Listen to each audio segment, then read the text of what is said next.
হাফেজ তারাবি পড়ায়া টাকা নিতে পারবো কিনা, ঠিক না? আর এই যে মুফতি সাহেবরা খুব ফতুয়া দেয়, ঠিক না? এটাই তো জিজ্ঞাসা করেন, ঠিক না?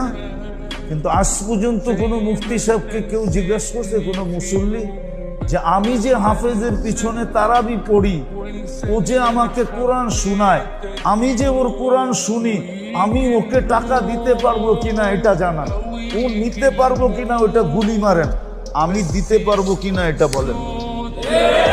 এই প্রশ্ন আজ পর্যন্ত কেউ করছে? হ্যাঁ, না সেক্রেটারি করছে জিগান, না সভাপতি করছে জিগান, না মসজিদ কমিটি করছে জিগান। হাফেজ নিতে পারবো কিনা এটা প্রশ্ন করে, এটা প্রশ্ন করে না আমি দিতে পারবো কিনা। হাফেজ নিতে পারবো কিনা এটা প্রশ্ন করে, এটা প্রমাণ করে ওর ভিতরে কোরআন